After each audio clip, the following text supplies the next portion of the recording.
Folks, we're back. This is Steve Sanson and Stephanie Phillips with another episode of Veterans in Politics. Today we have Jill Douglas setting the record straight. A new era for the GOP. Woo! This is going to be a sexy show. And just for the record, you know, before we go into Ms. Douglas and Stephanie gives her a rant, setting the record straight. We thought we did this the last time, right? We did this about a month ago. Stephanie, read my lips. Like George Bush said. Remember? Junior George Bush. Was it senior or junior? Junior. Junior. I believe. Read my, no. Was it was Clint Eastwood. I mean, it was President Clinton. No new taxes. It was Read President my Clinton. lips. Read my lips. Yeah. Read my lips. Right. Stephanie Phillips is not N-O-T, for you people that don't know how to spell, is not running for Clark County Republican chairman. There you go. Yep. I hope that set the record straight.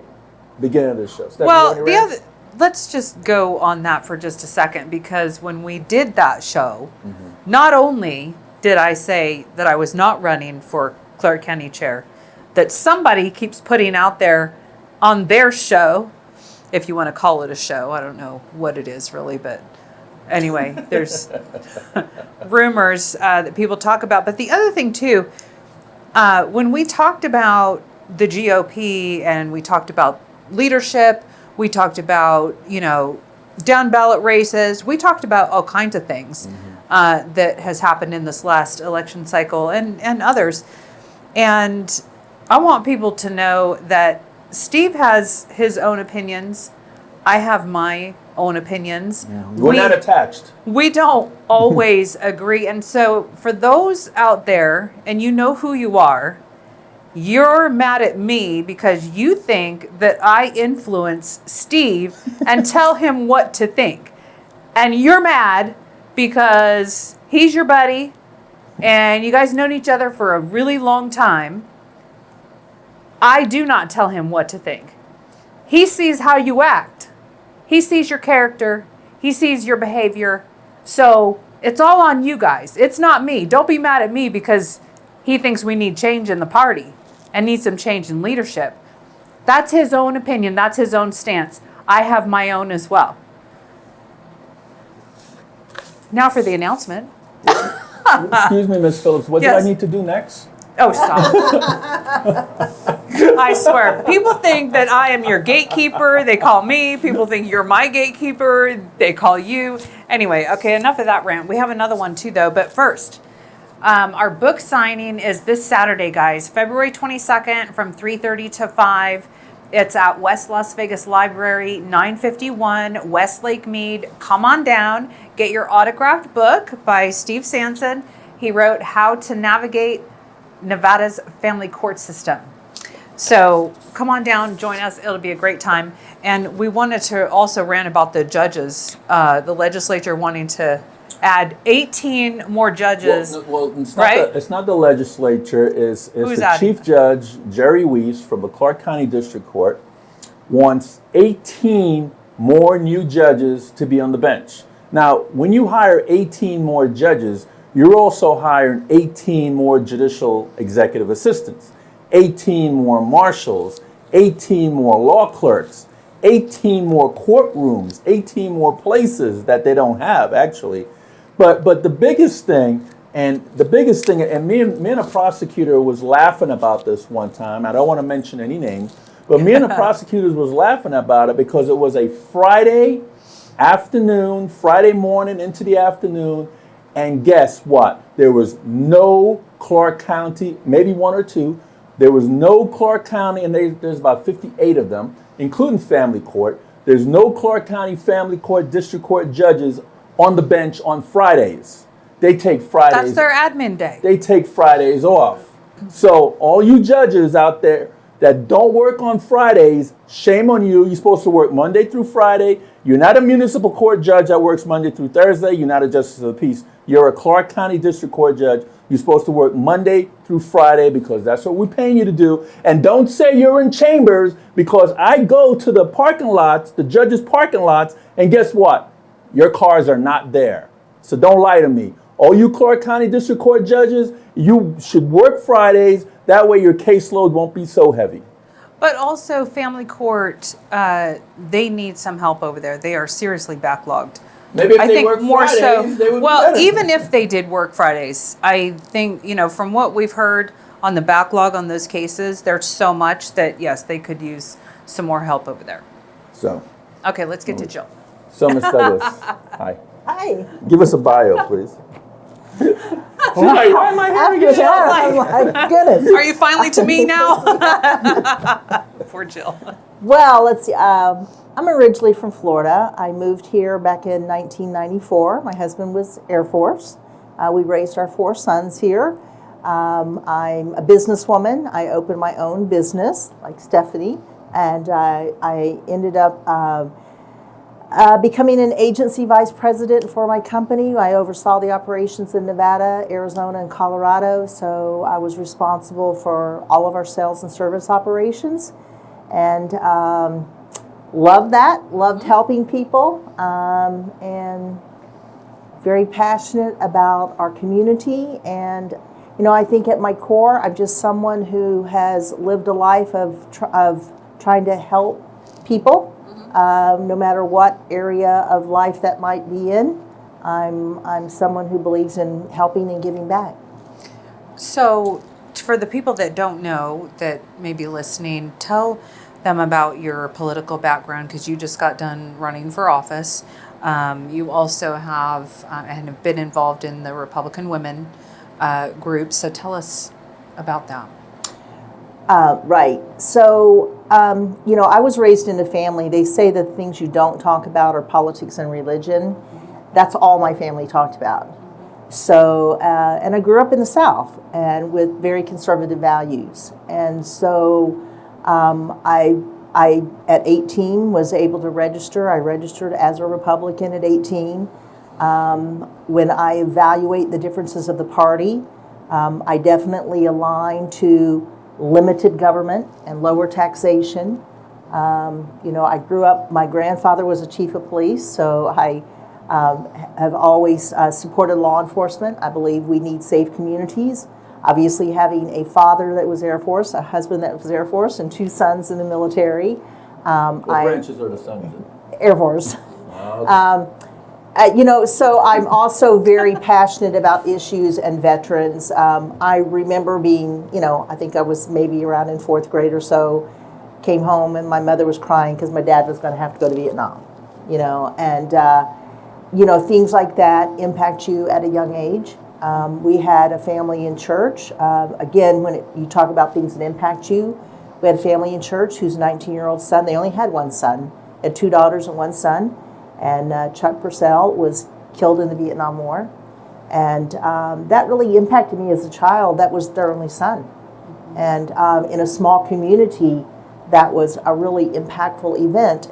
Chuck Purcell Jr. is buried next to my grandparents. Oh, wow. And so every time I go... Explain who that is. Yes, so that was one of the members of our church growing up, and the son that died in Vietnam.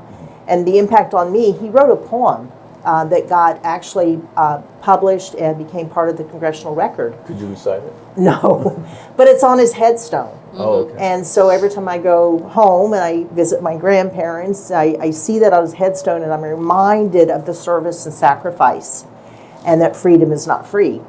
And so, fast forward throughout my life, I've always lived by those core values of service and sacrifice, and the knowledge is not freedom, that freedom is not free. So it's always been, how can I do, what part can I play?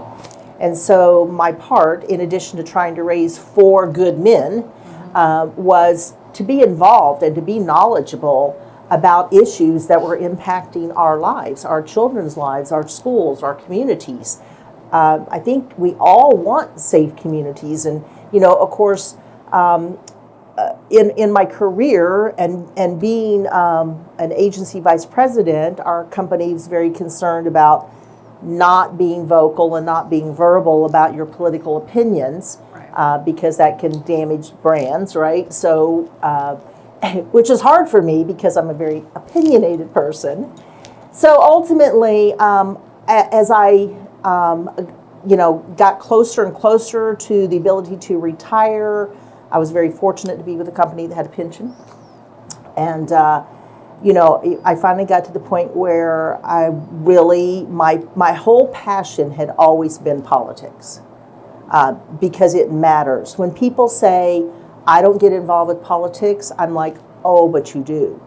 Because every day of your life, from the time you wake up, you are involved.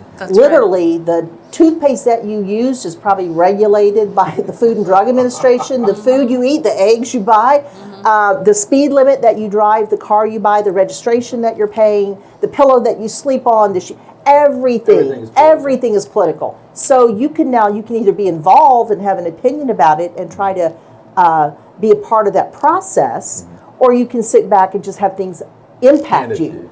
So I got to the point where I wanted to be part of the decision-making process because I didn't like the decisions being made. And so I decided to actually retire and become way more involved than I had always been involved, but with limitations.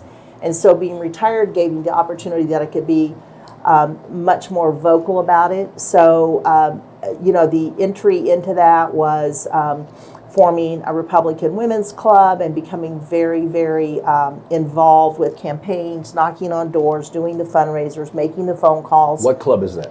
Battle-Born Republican Women.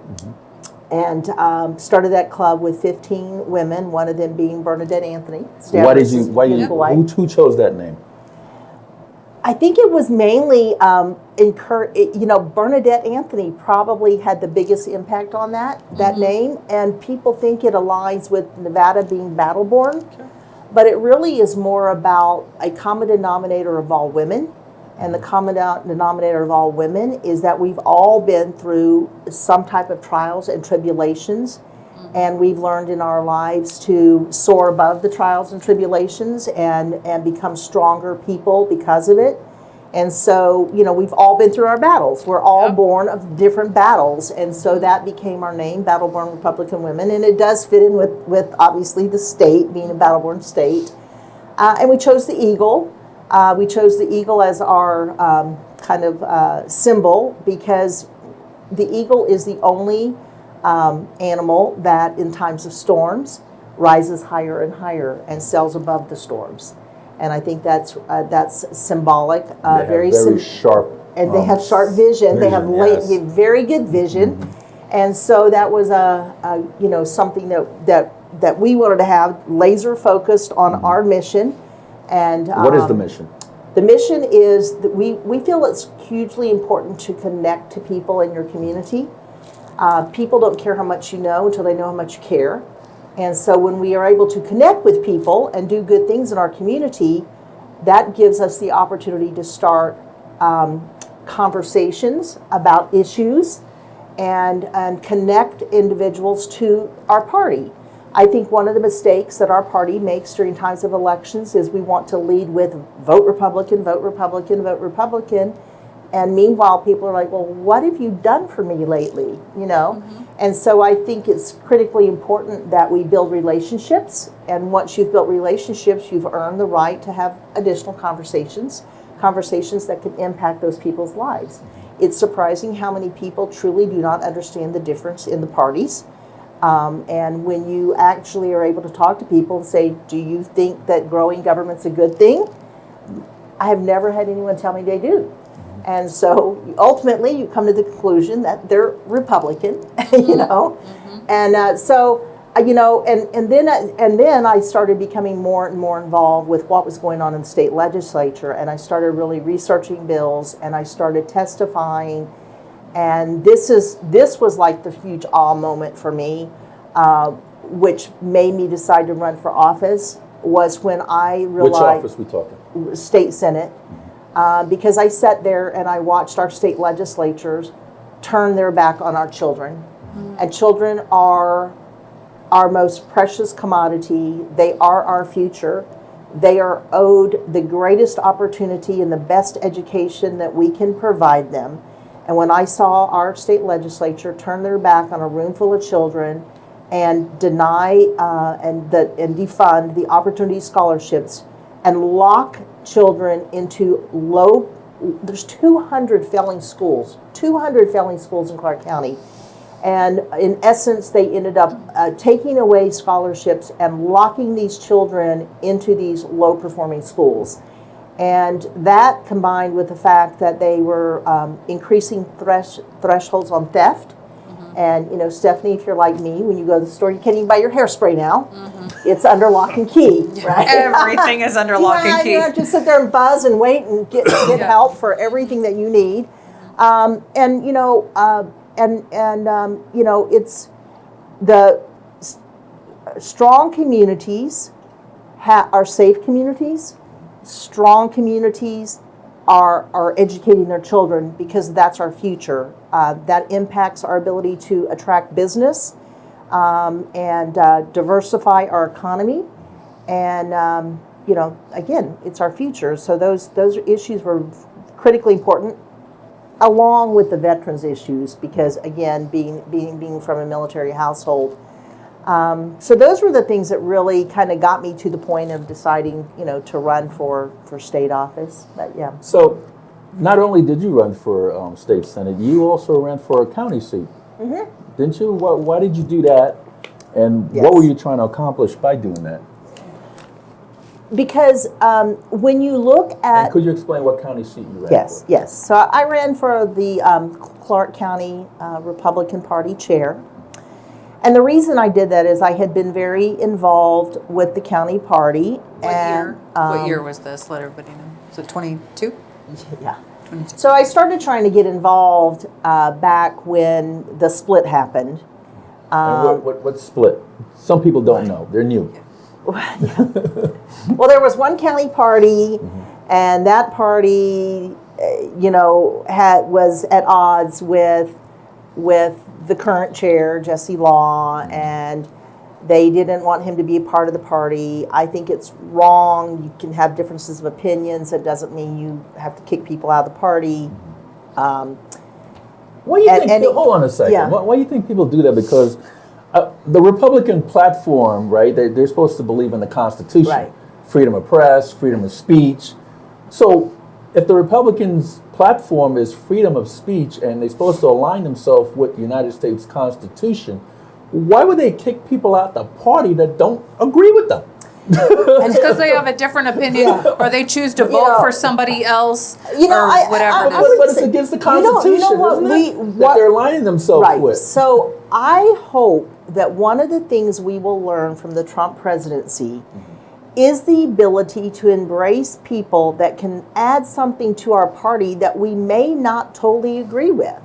And I would say, look at what Trump has done in a magnificent way by bringing in a Tulsi Gabbard, by bringing in Elon Musk, by bringing in Kennedy. All of these individuals were not Republicans. No. In fact, some of them had run against him, right?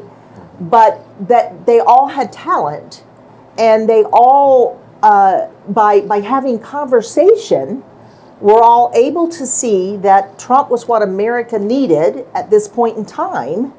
And so I think that's a good role model to say there might be 20 pieces to the puzzle, right?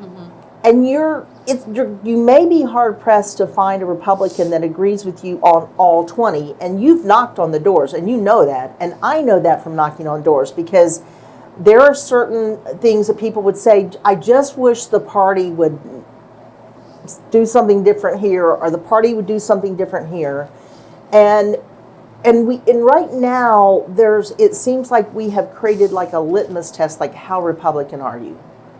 And I don't think we need to be asking how Republican are you? We need to be asking how can we work together for the greater good? How can we utilize our gifts, talents? And sometimes different thoughts are good. You know, if you've ever heard of, in being in business, you've always heard of FISH, the fresh ideas start here, which is to encourage thought. Because sometimes we have to step back and say, you know what, I've looked at this so long that I've got tunnel vision and I've only got one vantage point, and I need to bring a room full of people together that have some different vantage points, and let's brainstorm this problem and come up with solutions. And you do that best by working with a multitude of people. And we do need to be a party, you know, that We can agree to disagree. You people who don't agree on everything all the No. time. We My don't. husband and I clearly I don't talk to her for yeah. a couple of weeks after that. I know. Look, my husband and I do not agree on everything all the time. My kids and I don't agree with everything all the time. Nobody does. Nobody it's just does. Part of life. But that's how you grow. That's how you grow. Yeah. That's also how your horizons expand, because you start thinking about different thoughts. It's just like I'm going to use this. It's just like marijuana. Back in the day, there was a whole bunch of people didn't agree with that. Oh, it was a gateway drug. Oh, you should be flogged for using marijuana. And now these same people have dispensaries that they own. I do not own them. You know, they're like, oh my God, all kinds of money you can make from this, you know?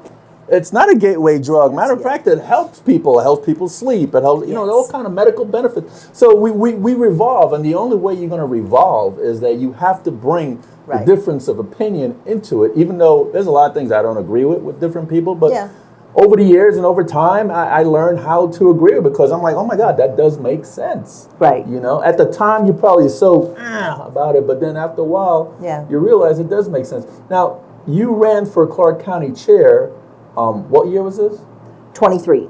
Why did you do that? And what were you trying to accomplish? What was your mission? What was your goal in doing so? Because when you ask yourself, why does the Clark County Republican Party exist? The answer is, we exist to win. We exist to get Republicans elected to office. And in order to get Republicans elected to office, you have to have goals. You know, you have to have a strategy. You have to have money. So it's all about money and votes, right? At the end of the day, it's all about money and votes. And after being involved, I realized that we didn't have a clearly defined mission. There was no execution. They weren't doing the things that were necessary. You know, I thought about all the doors that I had knocked on as a volunteer, and all the phone calls I had made, and the fundraisers I put together, and I was like, how many fundraisers did the Clark County Republican Party put together? They have their Lincoln Day dinner. But other than that, I didn't see them supporting candidates. I was not a candidate running for office, but I didn't see them supporting any of our Republican candidates. What do you think that is? And how do you foresee them supporting these candidates? I just think it lacked the proper structure. I think it was a little dysfunctional. I don't think there were clearly there were no goals. There wasn't therefore any type of execution.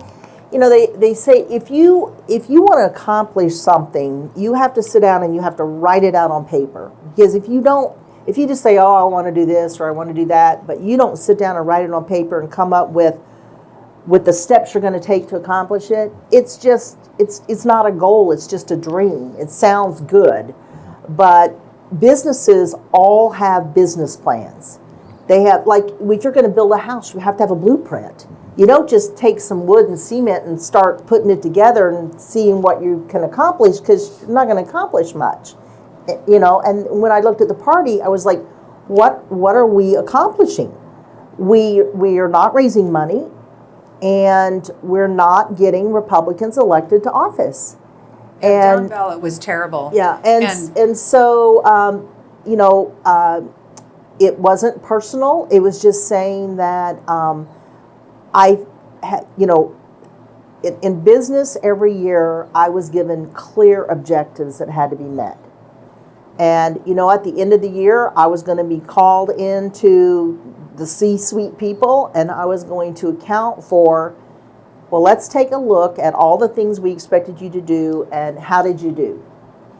And if I didn't perform, I wasn't going to have a job, right? Because I had to make sure the revenue was coming in. And if you look at a report card on the Clark County Republican Party, then you have to say, what was it supposed to accomplish, and did it accomplish that? And I did not think that it did. And there were a lot of individuals who had supported the leadership in the beginning, that after a couple years had basically realized that leadership needed to change. And they had come to me and said, you know what, we think you've got the skill sets needed and the leadership ability needed to, affect good change within the party. And so I decided to run.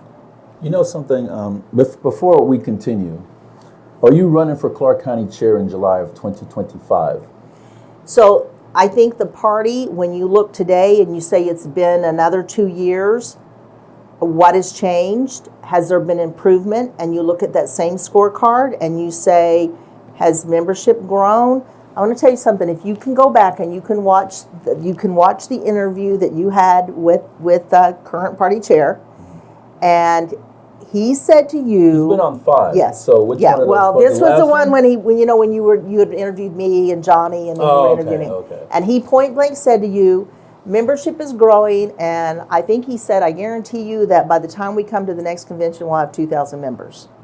We started the convention at 343 members. And it used to be almost Yeah. 2,000. But before you answer that, Okay. 343 members, how many Republicans are registered in Clark County? Around close to 400,000. And 300 And we have and how many 300. members is Yeah. that's Right. that's really doing good. So if you look at the same metrics, did we grow members? Did we raise money? Okay, because here's the other thing. He said to everyone last year, I got the flyer, that he was going to raise over $300,000. And how much money is in I the think coffer we raised. right now? I don't even know. It's probably less than 10,000.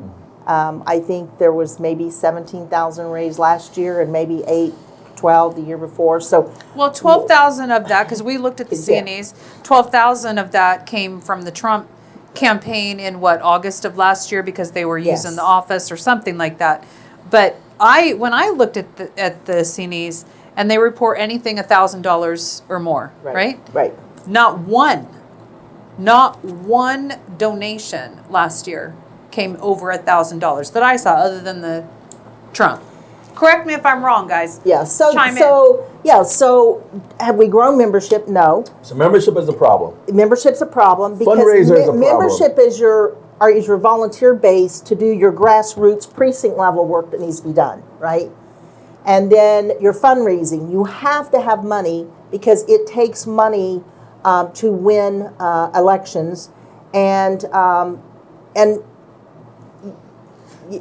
Are you running for Clark So, County Republican Chair is in the July party 2025? any better off 2 years? 2 years have She's gone getting by. there. Are they any better off than they were 2 years ago? The answer is no. And so once again, for over many, many months, people have been reaching out. They've said, "Oh my gosh, we voted for Jesse last time. We gave him an opportunity, but we have buyer's remorse, and we really want you to run because change is needed and necessary. We see it. We understand it now. He is not capable of doing the things that need to be done to help us win Clark County." And so, yes, I will tell you here and now that I am running to be chair of the Clark County Republican Party. Great, congratulations. Now, let me tell you something. I always think that you're supposed to think outside the box, because the definition of insanity is doing the same thing over and over, right? Yes. And expecting a different result.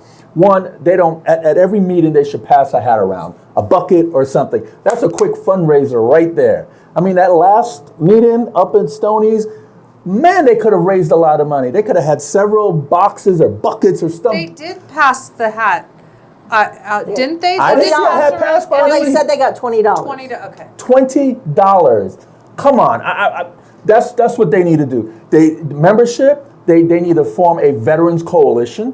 They need to form a minority coalition and get Right. some black people in the Republican Party. They need to do that. And once they do that, they should put on some concerts and to get money and increase awareness. Because to tell you what, I am tired of stuffy people all day and look at my party and say, that's my party?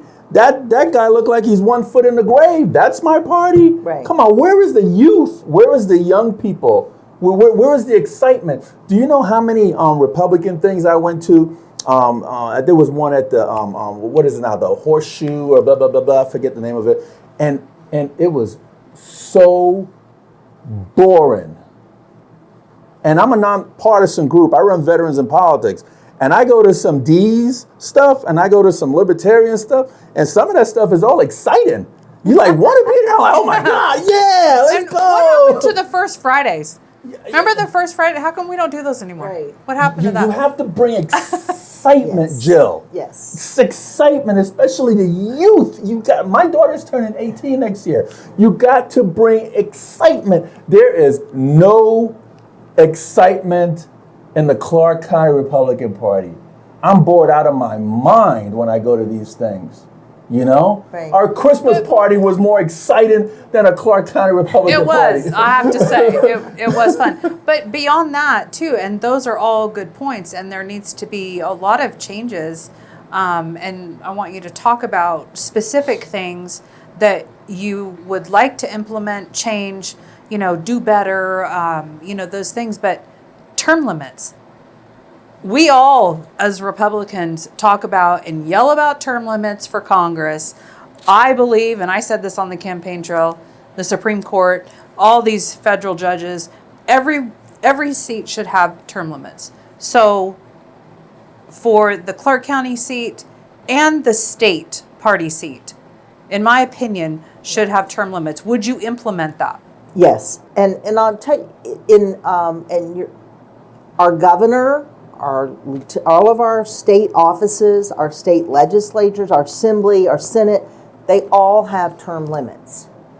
Mm-hmm. And part of the responsibility of the party is to make sure that the leaders of the party today are building the party for the future.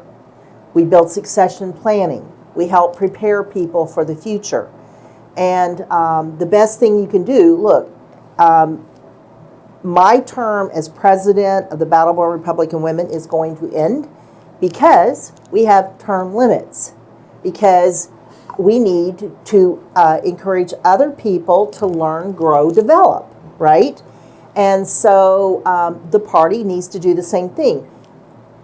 This ensures you continue a continuation of fresh new ideas, new perspectives, new ways of doing things. It's too easy to get stuck in, well, why do you do this? Well, we do this because we've just always done it that way. We've got a talent pool of young Republicans right now that they're going to do things different. We need to be embracing that. We need to be putting them in some leadership positions, preparing them for future roles within the party. We can learn a lot from them today. But term limits is one of them. We talk a lot about election integrity. We need to change our election laws. It's going to take us changing the state legislature, but here's the deal. If you look in the assembly, there are 42 assembly districts in Nevada. 31 of those are in Clark County. So 31 of our 42 assembly members are in Clark County. Of those 31, how many are Republicans? 8. Sad. But And true. one of those is really like Greg Hoffman, who's like Nye County, that just skirts around, So really just like 7, right? But there are 8. And What about state senators? some Republicans Yeah, and go up there and they act like Democrats and they don't vote for our stuff. And then in the Senate, there's 21 Senate seats. How many in Clark County? And 16 of those are in Clark County. And of those 16, there's only 5. And again, one of those is Senate 19, which is John Ellison, that's Nye County, that skirts around. So really you got like 4.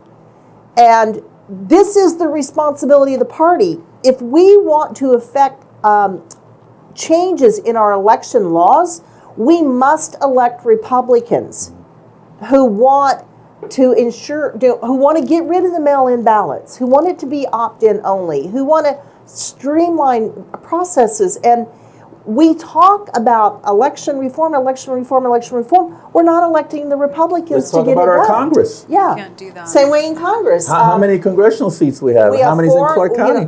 3 in Clark County and 0 are Republicans. So what 2 state senators and 0 Republicans. So why 1 county commission finally after 30 years. One. Yeah, right. Yeah. So why do we keep traveling down the same old Well, and you boring said it, Steve, path? because you said it doesn't make sense. The definition of insanity is doing the same thing over and over and over again, and you're going to get the same result. We've had current leadership now for 4 years. Results have not improved. There is no way in 2 more years you would get a different result than you got this 2 years or that you got the previous 2 years. So what the party has to do is say, all right, we tried that. It didn't work. So we need to embrace change, and we need to elect somebody that has the business background and skills necessary to grow this party, to help raise money, and who's very focused and will ensure that we get Republicans elected. Having run for office, I see where the county party could have impacted it. Now, I would be the first person to tell you, the county party is not the campaign managers. They're not the political consultants. They are not wholly responsible, but they can help. They should have They candidates. certainly can How help. can they help? Because every single candidate I talk to, I know myself personally, we both ran campaigns, but all the candidates I talked to, not one told me, I have gotten all this help from the county party. Nobody felt helped at all. So what specifically can they do? Should they be doing? And what will you do to help candidates Well, first if of all, you're elected? I think they can do rallies in the valleys. And to your point, how exciting it would be, you get a park and you invite all the people in that area, and you have a band and you have music and you have food trucks, and Sell you've got the candidates for that area, you know, and you're able to bring in the media because you're the county party. You're not just a candidate, right? And it's a big rally the valley. And you take that thing throughout the whole valley, kind of like a Trump train, right? And you make it a really big deal. You rally Republicans, you get Republicans excited about the election, excited about turning out. Block parties. And it's like a block party. And and you can sell merchandise, and you can raise money from it. And you get that's just one aspect. And do you know how many startup bands there are out there? Would love to showcase their self for free. Yes. All they gotta do is ask them. And all the and you charge for the vendor tables, and so yes, you can make money off of this. You can make big time money off of it. We should be taking greater advantage of the meetings. They open doors at 5 or 5:30. Meeting doesn't start till 7.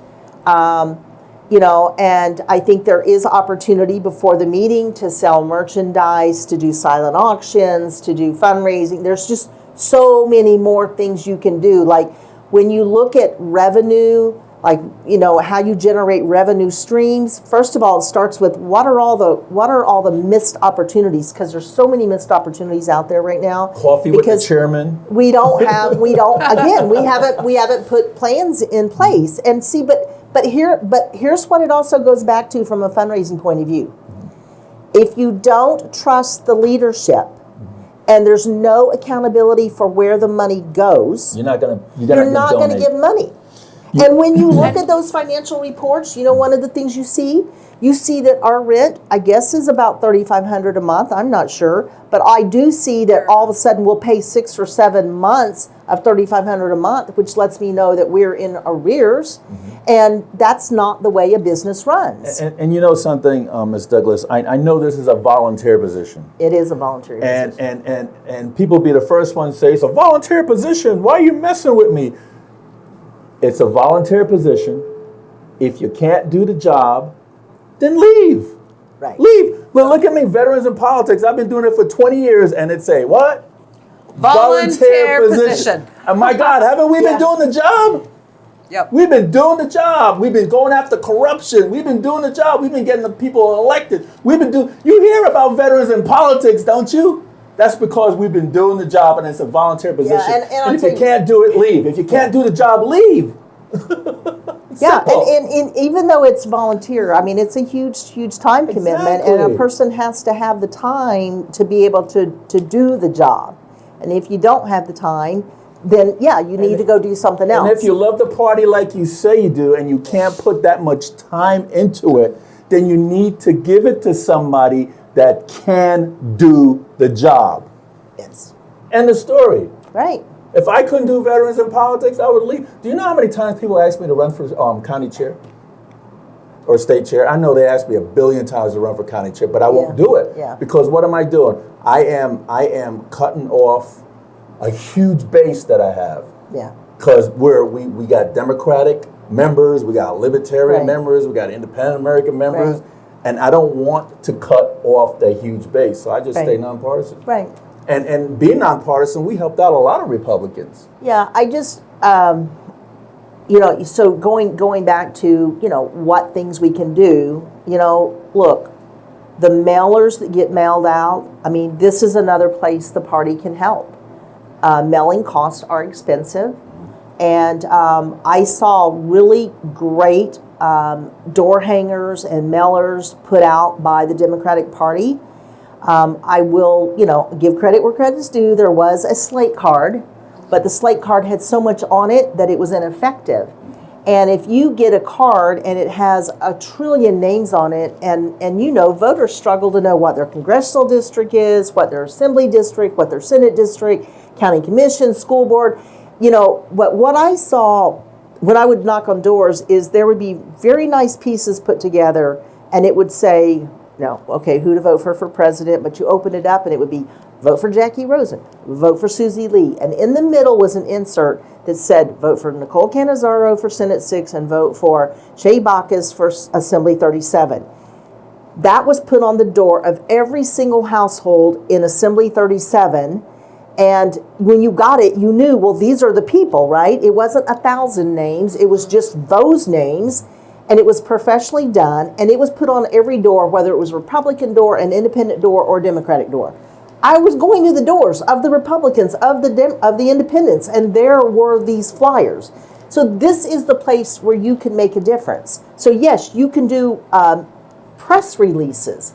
You can write articles for the paper.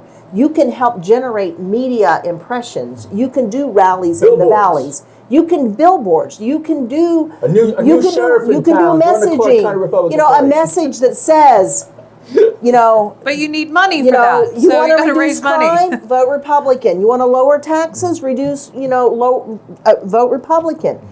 There are price of eggs too high, vote Republican.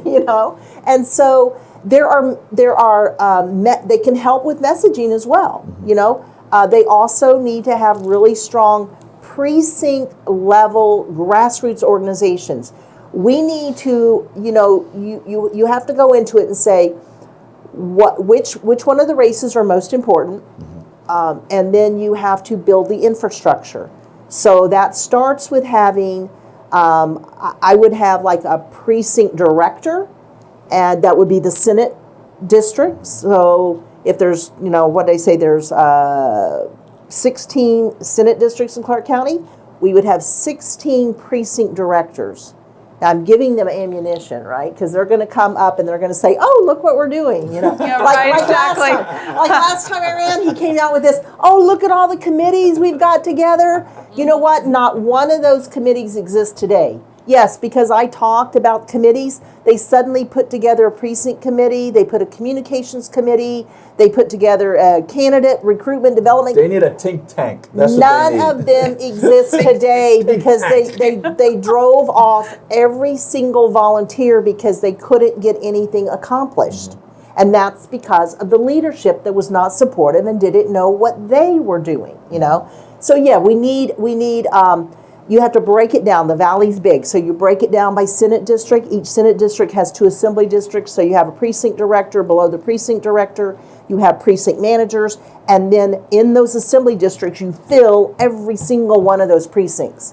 You know something, Ms. Douglas? I've been doing block parties in my neighborhood for the past 3 or 4 years now, and I invited all Republicans to come. Not once did I see either the state party chairman or the county party chairman there. You would think that they want to come because, to get to meet people. The Veterans in Politics Ball, we've been doing it since 2011. And the only time there was a county chairman that showed up, and the only reason why he was there is because he was singing the national anthem. But the state party chairman or nobody, they don't show up. Right. But yet they try to Well, they you bring talk up about being another involved point, in the and, community, but they're not And we don't involved. do First Fridays anymore. I They're don't not understand why involved we in the community. stop that. And you bring up a good point because I'm just going to focus on the county. I cannot say that I saw county leadership anywhere. I don't know how many doors. I don't think they knocked on any doors. I don't think they made any phone calls. I don't think they attended any fundraisers. I don't think they were out there helping any candidates in ways that really don't cost a whole lot of money, right? But the type of leader I am is a servant leader, which is I've never asked anyone to do anything that I didn't do, that I won't continue to do. If I'm asking people to come out and volunteer and knock doors, you're going to find me out there knocking on doors. If I'm asking people to give money, you're going to find that I'm giving money. If I'm asking people to, make phone calls, you'll see me making phone calls because I think that that's effective leadership. You don't ask your people to take the hill if you're not willing to take the hill, right? Well, you know what? I think one of the main things that they're not doing is being involved in the community. Correct. Being present and actually want to be there. So you mentioned coalitions, and I think coalitions are huge, and that's a part of my plan.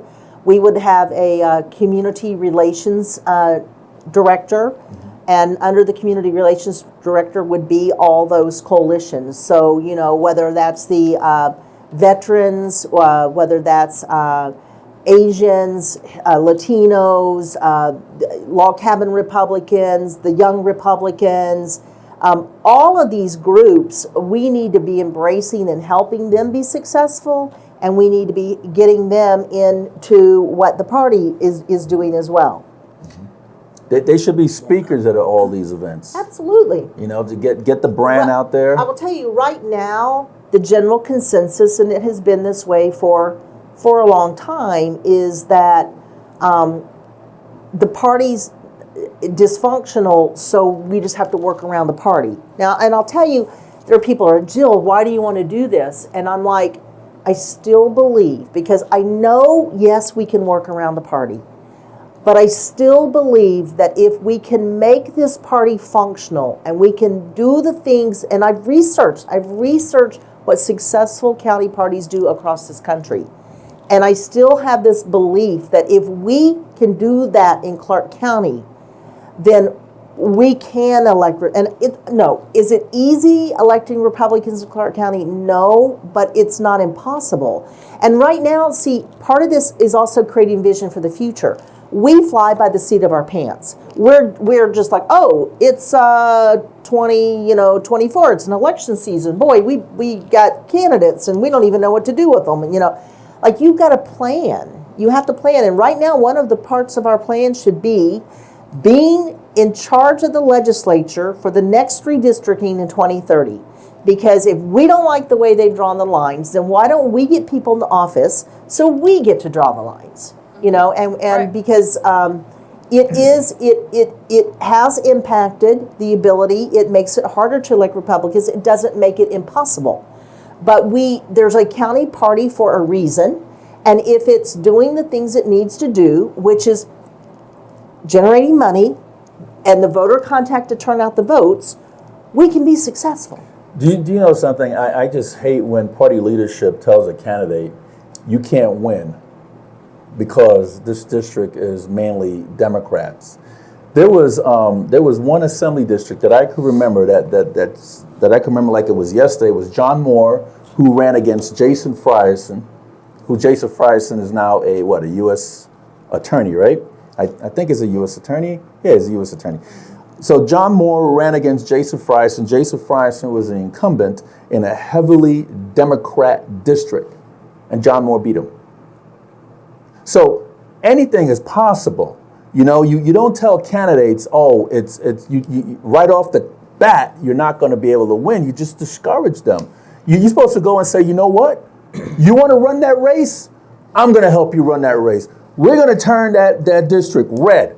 We're going to put our resources there. I'm going to help you out. That's how you're supposed to talk to a candidate. Not saying, oh my God, and give up, shoot me in the head, execute me now. We heard multiple times, if you remember, from the state party chair that none of the federal candidates were going to win. Yes. Beyond Trump, nobody was going to win. To me, and that was early on in the campaign. And to me, when you have that and say that out there to people, I don't know how many he was saying that to, but that is very discouraging. That does not get people together and excited about getting our people elected at all. That is terrible. Look, there were 9,000 ballots after curing. There were 9,000, I think, Republican ballots that we don't even know how they voted. Like, they didn't even count, right? And part of the reason for that, and those could have changed races, Mm-hmm. But, once people knew that Trump had won in Nevada, which happened before our polls even closed, I think on election day, right? People knew Trump had won. Nevada became insignificant at that point in time. But then people were like, well, now it doesn't matter. Why should I hassle with having my vote cured when it doesn't matter because I know Trump won anyway, And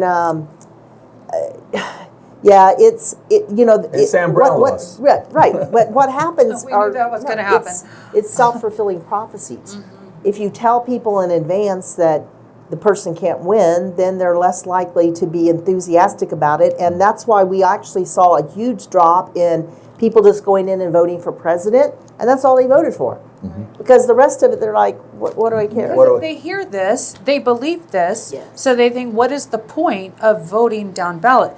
But the one thing I wanted to ask you too, when you were not let into that Trump rally at the church by Alita Benson and whoever else was up front, you and Johnny were not let in. You stood in line, you waited your turn. For them to turn you away and not let you in, just because you were running against Jesse at the time, that's not a reason to turn someone away. Will you ever do that to a Republican member that comes, even if let's say you get elected and they're running against you, or you don't like them, or whatever it is, are you ever going to do that to any Republican? I would never do that. I thought that was so awful. Yeah. Do you believe in early endorsements for candidates? I think that while the chair shouldn't endorse, the chair should want to be neutral to during the primary. You want to be supportive of all Republicans, but I do believe that there is a way that the Central Committee members could vote and they could do endorsements. And there are many county parties across the country where the Central Committee members will do endorsements, but the chair should remain neutral. The chair represents the entire assembly of people and should remain neutral. Why don't they hold not endorsements, debates between, let's say I have 5 candidates for District 13.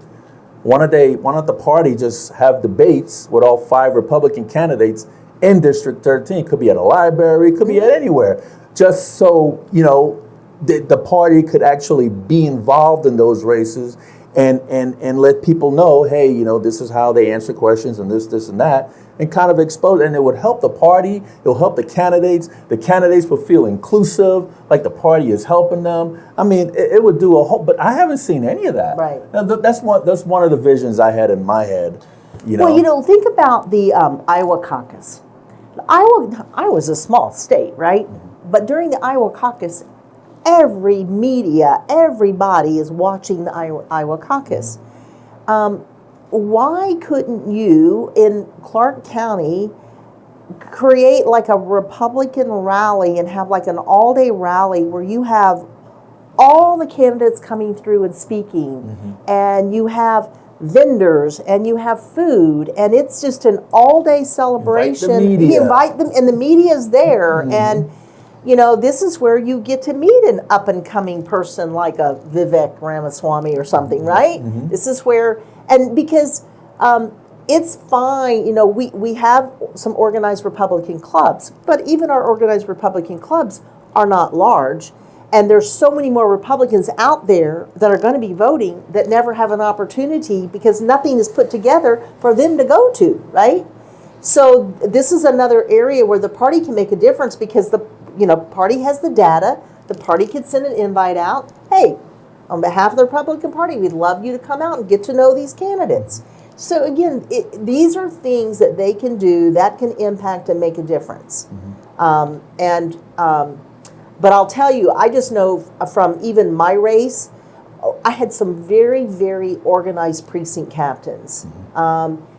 We had like 4 in Sun City, and some of the other areas. The areas where I had really organized grassroots precinct captains, Desert Shores is another one, we won those. We won those. The voter turnout was higher, and we won those. Now, so if you take that model and you say, all right, let's start replicating that, this is where we're going to impact and make a difference. Street by street, neighborhood by neighborhood. I think the chairman, whoever that might be come July, should reach out to unions, work with them, because there's a lot of Republicans in those unions. Reach out to unions, work with them, reach out to nonprofits and work with them, or combine forces with nonprofits and do something with them. I think that's what they should do to kind of build the membership and build the brand, the Republican brand, but they're not trying to build anything. And one thing that really confuses me is how people defend the failing ship.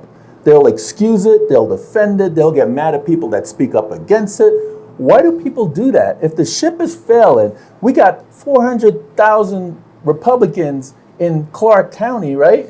Clark County, and our membership is 300. We have all this casino money and all these people and all these business owners and all this, and our coffers is less than $10,000. And then people hold on a second, and then people stand up and defend that. I'm like, what the flying F is wrong with you? Right. Why are you defending a failing ship?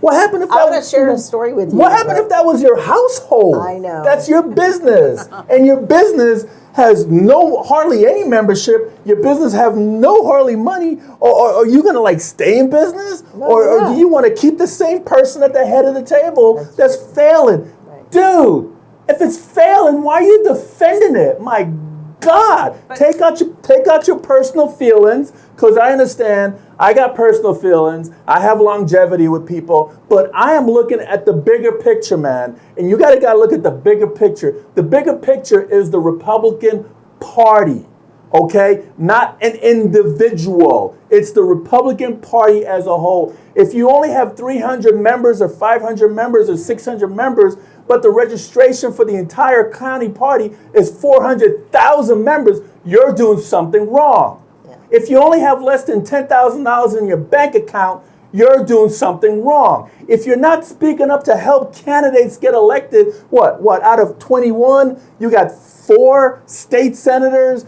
out of 42, you got 8 assembly people, you're doing something wrong.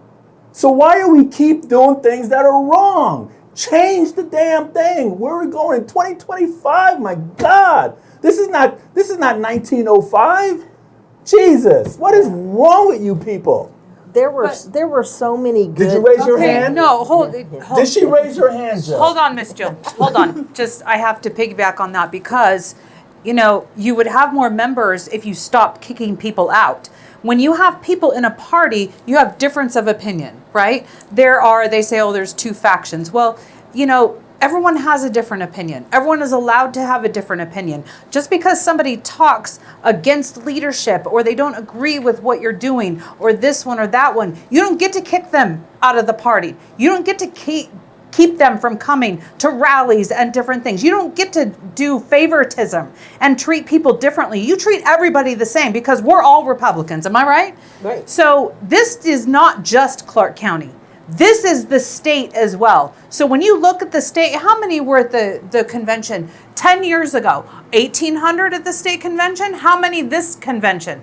We were at, where were we? Tahoe. Lake right? Tahoe. Lake Tahoe. Snowing, how many were there? snowing. 250, 300? Help me out. Pat Cassell, you're watching. TK, you're watching. You guys know. What were the numbers there? Way less than what it was. It is not just Clark County, guys. It is statewide. Go ahead. Sorry. What were you going to say? Did you write it down? I didn't. Well, yeah. I was going to say, though? I mean, there were so many good people who 2 years ago really tried to help party leadership by working on these committees. And every single one of them became frustrated, disillusioned, and watched these committees disband and fall apart because of lack of support and lack of leadership. And, and again, it just goes to say, if you want to do something different, you've got to change. Look, I know for a fact that many, many people have had conversations with current leadership and have said, why don't you just look, you've been the chair for 4 years, you're going to always be able to say you were the chair of the party, but let's just let's move along. Elections can be divisive. If we knew, because of term limits, that every 4 years or 2 years, whatever the assembly would determine to be the right amount of time, I think probably 2 years so you really get up and running, and another 2 years to really execute. And then it doesn't become, you take away this power trip, right? You take away the power trip. You keep the focus on the party. It's not the chair, it's the party, The party should hold the chair responsible for doing the things that the party wants to do. And, I know for a fact individuals have said, right now you're the captain of a sinking ship. And I don't know if he sees it that way. Could you answer me this question, Ms. Douglas? Why do people fight so hard to maintain a position of authority in a volunteer chair job that pays $0? Yeah. Could you answer me that question? For over a decade. I've been trying for the life of me to figure that crap out, and I just cannot. I know. Help me with that. Yeah.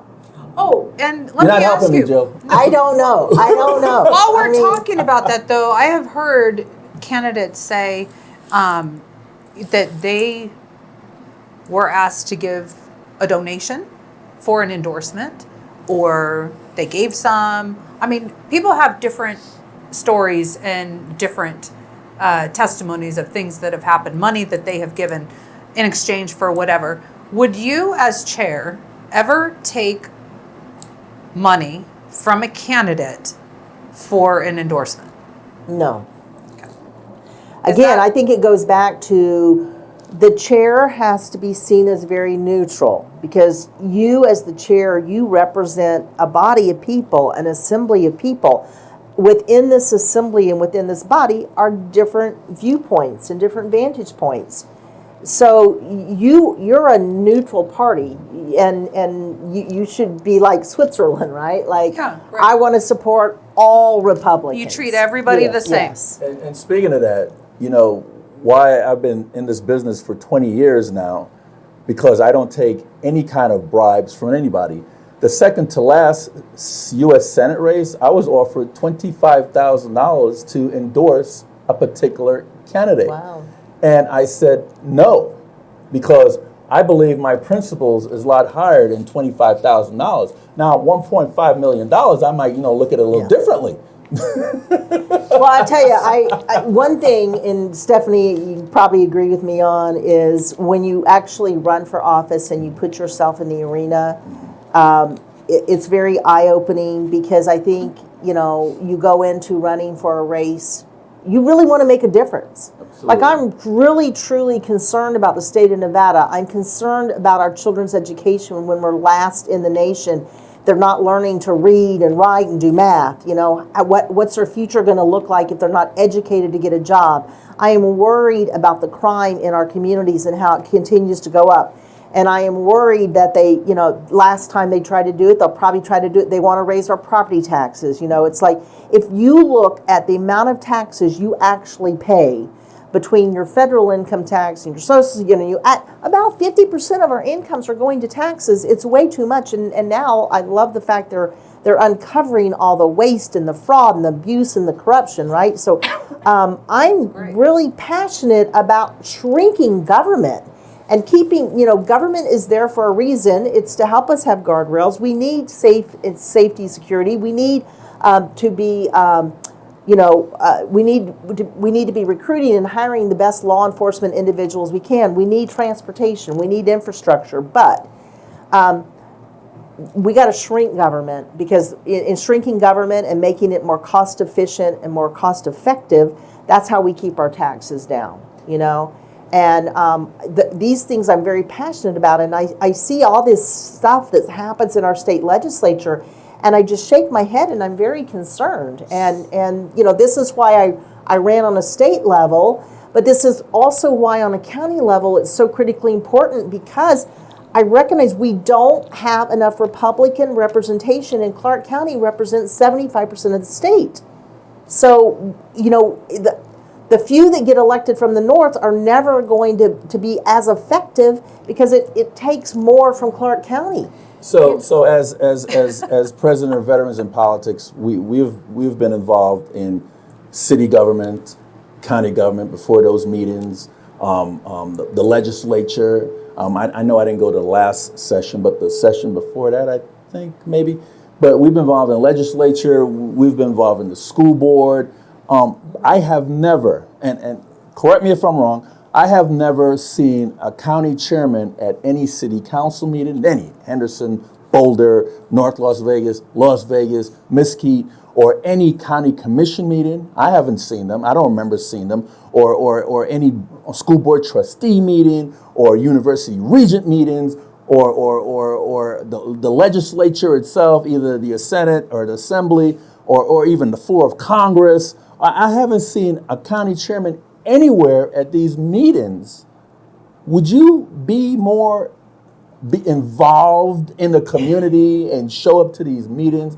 Well, absolutely, and in fact, I've already been going to school board meetings for the past several years, because when I really started becoming more aware of how poor our proficiency standards were, I was like, wow, what's going on? And to educate myself, I actually started going to the meetings, and again, that was appalling to see how these meetings were conducted, and what was happening on the school board level. So I did it then. I would clearly do it as the chair. Yeah. Speaking of meetings, the last CCRP meeting with the voting and the process, and you saw it all. How would you do that differently? What could have made that much better, much more streamlined, a lot less time, and all that? What would you have done? I think there's probably using QR codes for check-in, make streamlined check-in. I think if there had been maybe more, if we segment the county party by county commission district, and there's 7 of those, maybe to have had 7 voting boxes, Would you hand the ballot out as the person checked in, so they could vote when they want to, drop it in the box and go if they want to? We have before had the ballot actually in your lanyard, so when you went up to turn it in, there definitely has to be controls put on it. And I would give Devin some credit. I do think he tried to have controls. I appreciated the fact that he did some things that hadn't happened before. He actually made, in front of everybody, made sure the ballot boxes were empty. He made sure they were sealed. I do think there has to be a time that the voting kicks off, but I do think if you can cut back on the lines and how long people are standing in line, and it's just a few things like that. But I do think that from what I've seen in the past, he was making an effort. to try to make it better. Because they've changed the membership requirements to, you now have to be a member in good standing by March, and which meant, and that meeting, the February meeting was actually the January meeting. That's a whole different discussion. Then people knew, man, if they wanted to be part of the voting process, they had to attend that meeting, and they have to come back in March. So I think there were a lot of people who were first-time attendees, and maybe there were more than they were prepared for, for check-in, and that caused some lines. That's probably a good problem to have a lot of people. There were individuals that said that I brought 200 rich women. Oh, I heard that so many times. And I was like, well, that's misinformation. And then when I said that's misinformation, they took me out of the communication loop, so I could not explain that. So if you brought 200 rich women, isn't that a plus? I don't know who they are or where they... But isn't that a plus, though? What they were inferring was that she brought the entire Battleborn Republican Women's Club and group down there so they could take over the vote. That was and not true. What is wrong with that? That's strategic. But, well, still, they are claiming all this stuff. There is nothing. Anybody can come. Yeah. If somebody wants to show up, they can come. I think that's good thinking. But the thing is, the truth is that there was, a dozen? 15? If I counted the number, first of all, Battleborn Republican Women at the end of last year, we had like 104 full-time members and maybe another 50, 60 associate members. And that makes, and we're a large club, but there's not 200. And then the other thing is we've been involved with the CCRP for now over 4 years. And if I was to count the number of women from my club that were actually there, 15. And that's not their first meeting. They're already members. So yeah, I don't know that any of the new members were actually from Battleborn. Now there is a movement that's been put together, a coalition of individuals called Win Clark County. And it's a group of individuals who 2 years ago they were all supporting current leadership. And but have seen the dysfunction and the inability to get things done, and they've all decided there needs to be new leadership. So they all got together, and this it was not my group. I didn't start the group. It was just created. It started with 13 people having the conversation. They asked me to come be part of the conversation. The next thing you know, there were 60 people at a meeting. The next thing you know, there were 130, and now there's well over 200. And now, clearly, these individuals, knowing that membership was going to close in March, would be reaching out to their Republican friends saying, hey, come and become a member and help us make this a better, more functional organization doing the things that it needs to do. So that's setting the record straight because, I don't know how many. I don't have a list of all the people that were there, but I don't think there were any from my club that weren't already members. Miss Douglas, yeah. If I was, but even if my whole club came, that'd be a good thing. Because you're bringing people to the party. If I was president of the Battleborn Republican Women, I'll have a meeting, wherever, and I'll have a bus there, and I'll bus them all down to the Clark County Republican meeting. I mean, that's good thinking because if you're going to do that to get elected, you imagine what you could do for candidates. Yeah. And that's how I'll be thinking. And there's a lot of patriots that want change. There's the Sun City Conservative and the Summerlin Patriots, and there are the other Republican women clubs. And there's a lot of groups out there that really want to see us elect Republicans and are passionate that we need to move a step in the right direction, which would be changing leadership. Okay, so you're going to run for chairman in July 2025 for the Clark County Republican Party.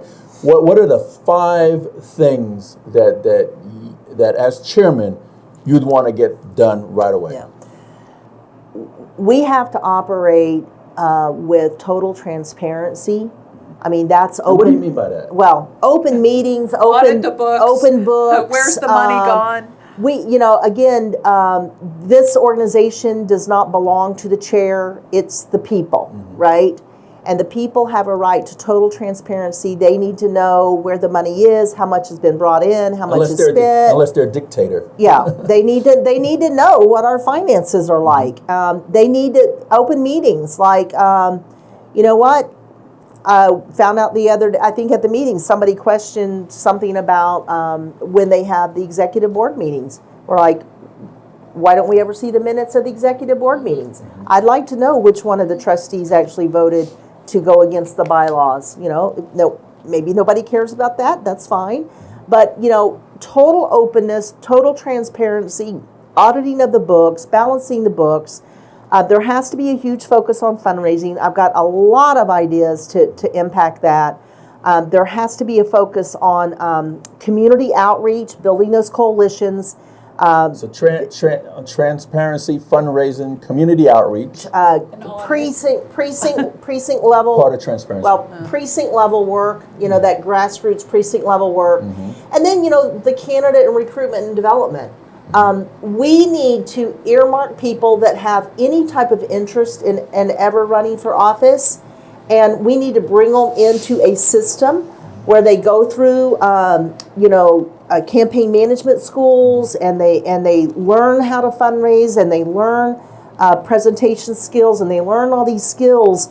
And it may just be that we say, hey, right now, based upon where you live, we want to see you volunteer to work with this candidate next go around, so you learn the ropes, how to make the calls, how to knock the doors, because we don't have any training for that, and we need serious training for that. And then we're preparing you so next time you run, but this time's not the right time for you, or it's not the right race, or we think you would be great for school board, but your school board person doesn't run this next go around. So let's get you to help somebody else in their school board race and prepare you for when you can run.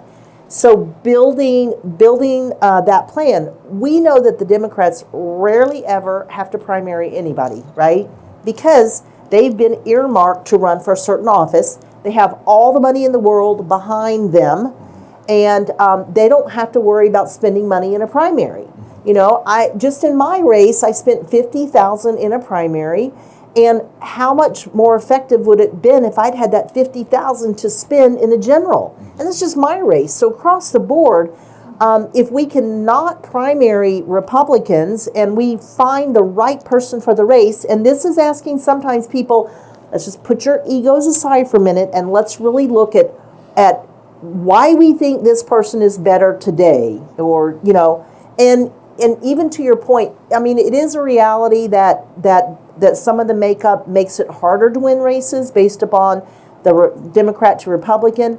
But what we're forgetting in that scenario is that group in the middle, which the independents. But I'll tell you, I don't believe the independents are necessarily independent. I think that because we do motor voter registration, a lot of people don't feel like it's the business of the person at DMV to know what their party is. So they just go to the default mode, and we now see this huge block of voters. But I can tell you from knocking on their doors, they're not independent. They typically are more conservative. There are actually some of them that are more liberal Democrats, but the majority of them lean very conservative. The majority of them want limited government. The majority of them want lower taxes or to hold on taxes and not increase taxes. They want safe communities, and they want their children to be educated. And so we got to be doing more to reach out to those people to show them that if that's their beliefs, then you need to be electing the Republicans. You know, we get right now, what? Catherine Cortez Masto, she's trying to do all this getting rid of illegals, and you're like, no, you know, we both need of them are so, both of them are crazy pathetic. what they're doing. But what I see them post. 2026 is a huge judicial year. Yes. 58 district court seats, 68 total judicial seats with JPs, Muni, 68 judicial seats going to be up for grabs. The entire constitutional seats, from governor all the way down to treasurer, I forget, controller, all the constitutional seats going to be up in 26. You got all 42 assembly races. You got probably half of the state senate races. You're going to have some county commission races. You're going to probably have some school board trustee, and there's going to be some university regent races and board of ed races in there. How do you plan to deal with all those candidates, all those Republican candidates? How do you plan to deal with that? All right. Well, this is where, number one, we've got to do a better job in fundraising. I mean, we have to have fundraising split into two scenarios. One is operational expenses, so that you know on a monthly basis you're bringing in enough money to pay your operational expenses. And I would tell you another thing we need to do is we need to be hiring an executive director. We have to run the organization like a business. One of the things businesses do is they're open for business, right?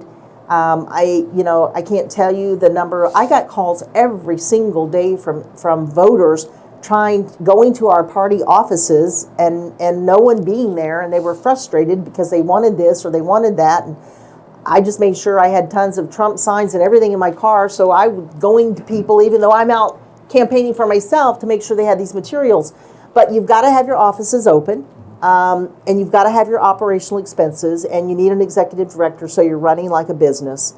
And then you need your big money donors that really help you with the campaign money. But you need to be able to go to them and show them how you're going to use this money. Like, we're trying to do an ad campaign for XYZ, or we're needing to send out X amount of mailers and the cost is going to be this. And so they need to know clearly what you're trying to accomplish, what amount of money you're trying to raise, where that money's going to go, and there's got to be a benefit to them. So, we've got to be showing appreciation. There's got to be some perks. There's got to be some benefits.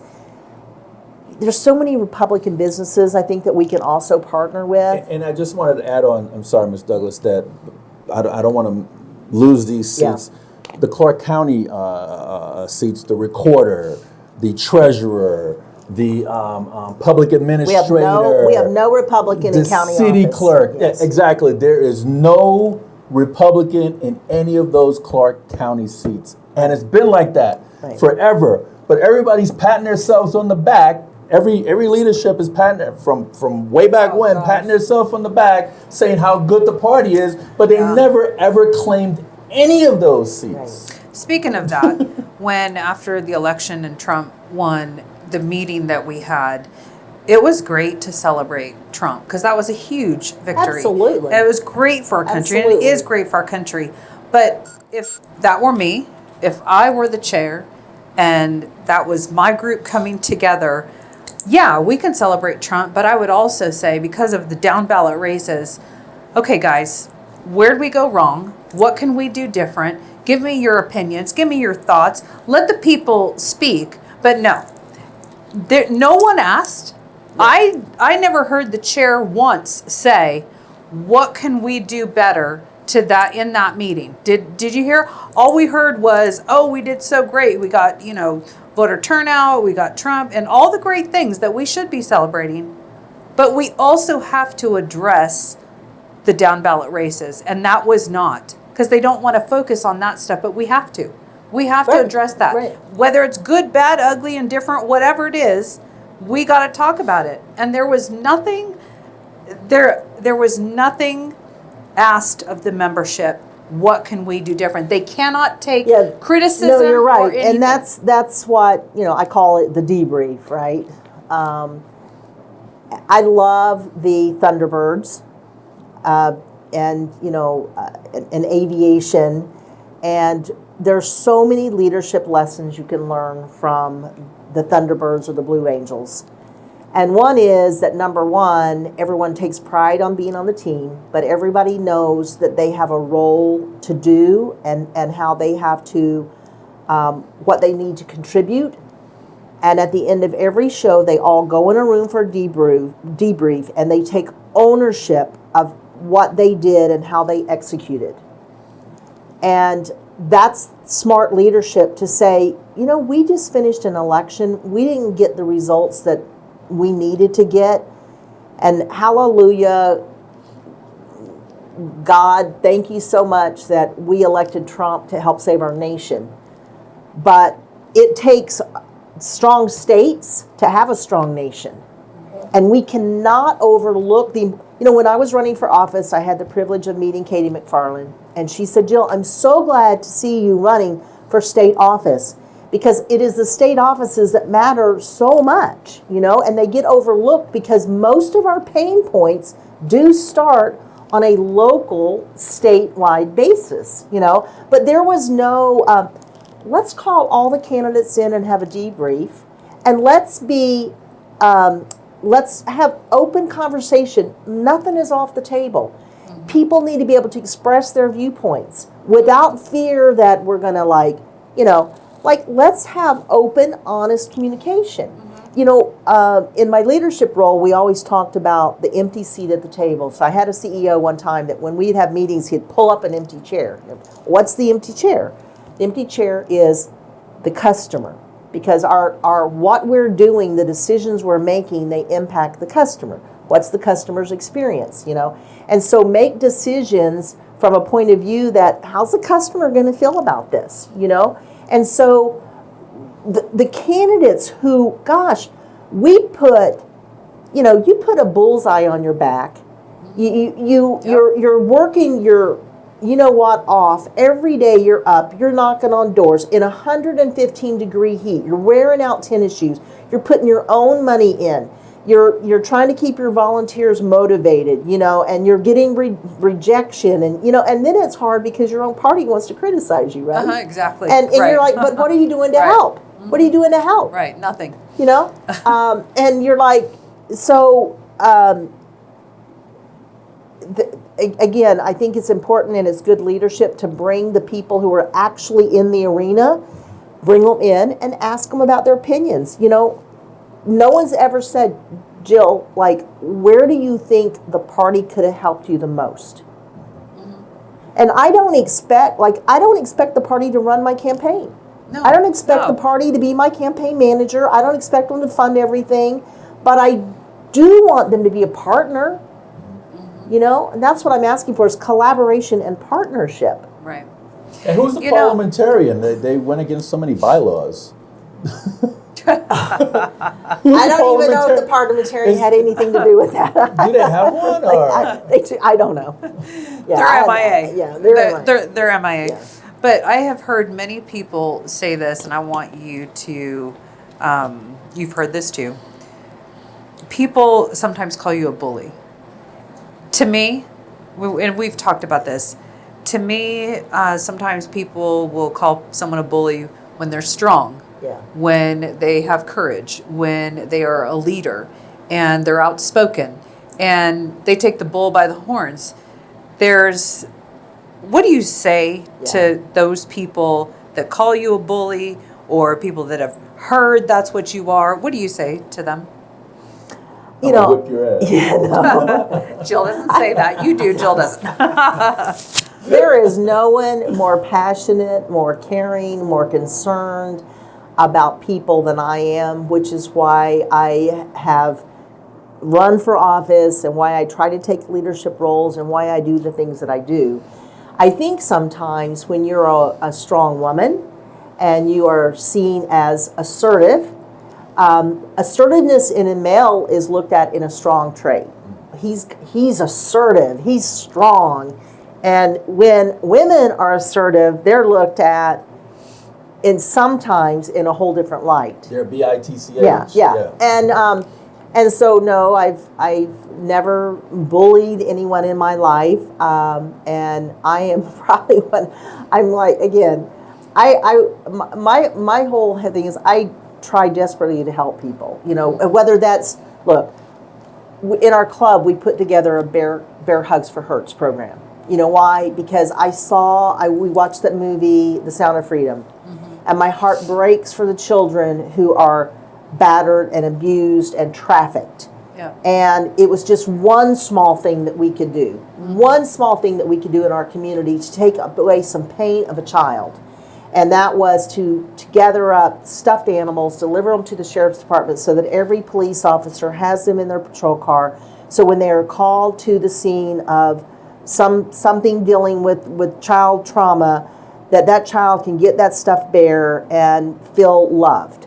You know, so that's where my heart is you know, helping everyone in our community. Look, I ran for office because I wanted everyone in Nevada to be prosperous, because I want us to have opportunity, right? So, no, I have strong opinions. I'm extremely passionate about the Republican platform, and I am assertive, and but no, I've never, people who know me would say I would never use that description. Ms. Douglas, we could probably talk to you all day long, but we're kind of running out of time, and we don't want to lose our audience, because you know you watch something for so long, you're like, I want to watch something. Oh no, we're gaining. We're gaining. I wanted to thank you so much for coming on the program, and I want to thank you so much for giving the Republican Party a choice come July 25 election, you know, because people love choices, and if you just force them in one direction, like me, I don't like that. I like to have a choice of who I want. I want to be able multiple choice, A, B, C, or D. I just don't want one person. And I wanted to thank you for giving the Republicans that opportunity. Thank you. To do and that. One thing I would say along that line is I think that shows strength of a party. That you have people willing to step up into leadership roles. And if you can't handle criticism, you are a failed leader, because a great leader is a person that could handle criticism, That's right. could handle the egg on their face and come back and be stronger than ever. But some people just can't do it. I call those people very immature when they cannot handle criticism, when they whine about it. You know, that's probably why I lasted this long, because I got to handle some criticism. I got some. Oh man, you got plenty. You got 10 times more than these chairs. Well, I guess I'm the wrong one. Yeah. 20 years I've been doing this, right? Yeah. But I want to thank you so much for doing this. It's a good thing. I can't wait for July to roll around and see what happens. You know, roll the dice. You know, on the crab table. Do you have anything from Ms. Douglas, Ms. Phillips? I could talk. Finally, people all are day. seeing Stephanie and I here together, because sometimes people will see me and they'll think I'm Stephanie because of the hair. Well, we kind of both have the both- Texas hair. Yeah, we both like the big hair. So folks, Jill Douglas is running for Clark County Republican chair. Stephanie Phillips is not. So I just I am want not. to let you know. We have set the record straight. Yeah. Let you know. But Ms. Douglas, Mark is going to zoom in on you. You have the final say. You could do a rally to gather Republicans to come and vote for you. You could give them your contact, whatever it is, so they could reach out to you and learn a little bit more about you, so they could end up voting for you or not. It depends on what you say to them. There you go. Well, you know, elections are important. Elections, we've seen how the party has performed in the past. And the benefit of an election is it gives, to your point, it gives us a choice. We can continue status quo, we can continue doing things the way that we have done them, but we will continue to get the same result. So if we really want to move the party forward, if we really are truly intent on winning in Clark County, electing Republicans into office in Clark County, then I would hope that you would vote for me, because I have the background and the experience both from being a business person, but also from being a volunteer working on campaigns to actually running my own campaign. And we have a huge group of volunteers. I know clearly what will work, and I think it's time that we're willing to say change is going to be good. Change is going to move us in a positive direction. Look, when Trump first came down the aisle, came down the escalator, and he declared he was going to run for office, there were a lot of Republicans, entrenched Republicans, that didn't want change.